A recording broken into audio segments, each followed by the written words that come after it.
இப்பொழுது தெல்லிப்பளை துர்க்கையம்மன் ஆலயத்தில் நிற்கின்றேன். பூசை பார்த்தேன், சுற்றி கும்பிட்டு அர்ச்சனை செய்து எல்லாம் கும்பிட்டாகிவிட்டது. இனி பஸ்ஸுக்கு செல்வதற்கு ஆயுதம். என்னுடைய தெய்வத்தினுடைய அழகான சன்னதியில், அருள்மிக்க சன்னதியில் நான் நிற்கின்றேன். இப்பொழுது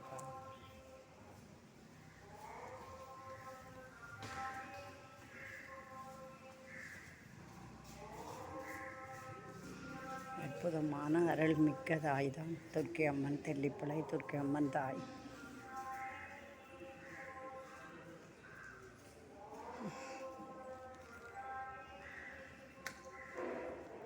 எனக்கு மிகவும் பிடித்த ஒரு அவளுடைய திருவுருவச்சீலை ஒன்று இவ்வளோ நாளம் உள்ளுக்கு இருந்தது.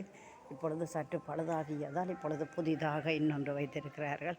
ஆனால் எனக்கு இந்த பழைய துர்காதேவியின் முகம் மிகவும் பிடிக்கும். மிகவும் அழகான ஒரு அற்புதமான ஒரு முகம். உண்மையிலே அந்த ஓவியரை பாராட்ட வேண்டும். ஒரு நல்ல ஒரு நுட்பமான அழகு முகம், அன்னையின் முகம், காந்த கண்கள்.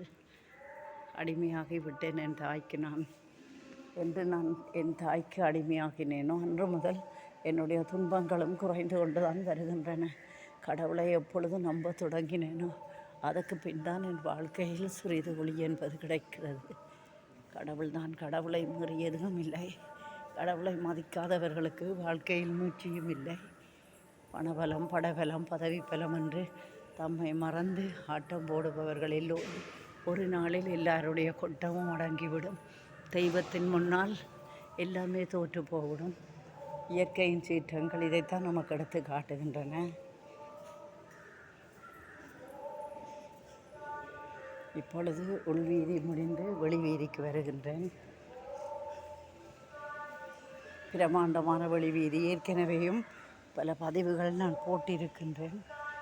பல கோயில்கள், நான் செல்கின்ற கோயில் இது முன்முகப்பு. எல்லோருக்கும் தெரியும். என்னடா இது பிரபலமான ஆலயம், எனவே எல்லோருக்கும் தெரியும். அற்புதமான அழகான கோபுரங்கள் இருக்கிறது நாலு பக்கமும். மிகவும் அழகான சூழல், அமைதியான சூழல்.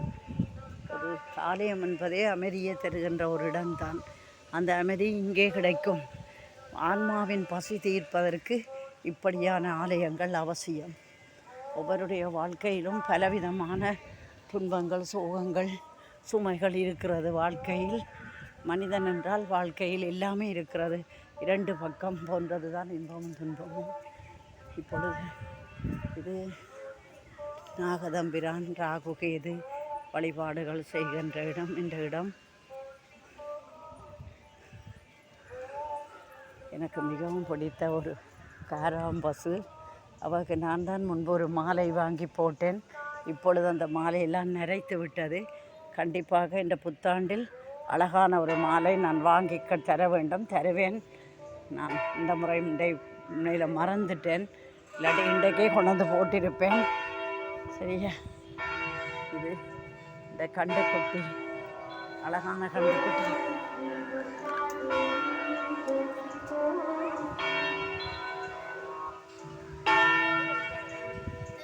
இப்பொழுது அடுத்த பூசை ஆரம்பம்.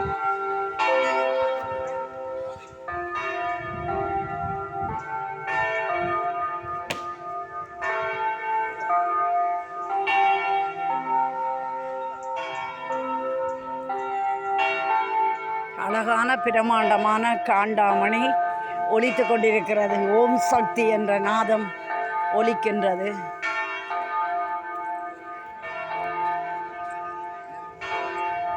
இந்த வெளியில் நல்ல தீர்த்தக்கேணி இருக்கிறது.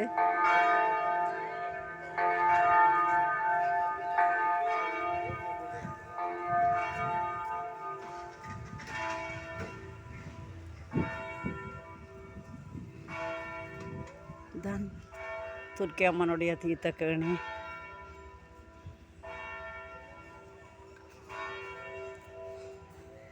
நெய் தீபம் வைப்பதற்காக ஒரு சில்வர் தட்டம் வாங்கினேன். கடையில் கொடுக்க வேண்டும். அதை கோயிலுக்குள் மறந்து போய் வைத்துவிட்டு வந்து விட்டேன். எனவே திரும்ப கோயிலை நோக்கி செல்கின்றேன்.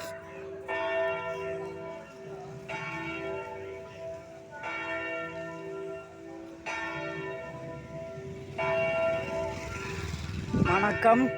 புத்தாண்டு அனைவருக்கும் சுகமாக